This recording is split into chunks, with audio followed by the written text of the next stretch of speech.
ఈరోజు పార్లమెంట్లో గౌరవ ప్రధానమంత్రి నరేంద్ర మోడీ గారు మహిళల పట్ల చాలా ప్రేమ ఉన్నట్టు మాట్లాడినారు అధ్యక్ష. మరి అదే ప్రేమ మణిపూర్లో మహిళల్ని నగ్నంగా ఊరేగించినప్పుడు ఎక్కడ పోయింది అధ్యక్ష? వాళ్ళ వైపు సభ్య సమాజం ఏమో తలదించుకుంటే నరేంద్ర మోడీ గారు కనీసం వారికి సంఘీభావం తెలపలేదు, ఆ పేరు కూడా ఎత్తలేదు అధ్యక్ష. ఇది చాలా అన్యాయము. ప్రతి మహిళ అది పరాశక్తి అధ్యక్ష. తర్వాత మతం పేరు చెప్పుకొని ఓట్ చోరీలు చేస్తూ జ్యుడిషియల్ పార్లమెంట్ సిస్టమ్స్ అన్ని కూడా వాళ్ళ చేతులలో పెట్టుకుంటూ బీజేపీ దీని ఒక వికృత మానసిక స్థితిని మేము అడ్డుకుంటాం అధ్యక్ష.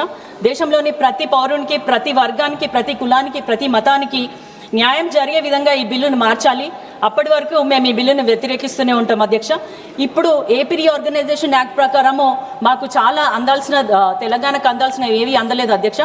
ఈ రోజు నేను నోటి మాటగా చెప్తున్నాను, మీరు నమ్మండి నన్ను అంటే ఇక్కడ నమ్మడానికి ఎవరు లేరు అధ్యక్ష. ఎందుకంటే నీటి మీద రాతలు కాదు అధ్యక్ష, మాకు కావాల్సింది నిజమైన రాతలు. కాబట్టి ఇవన్నీ మీరు పరిగణనలోకి తీసుకొని అసలైన మంచి బిల్లులు రావాలి, అందరికీ న్యాయం జరిగే విధంగా చూడాలని కోరుకుంటూ జై తెలంగాణ, జై భీమ్, జై భారత్.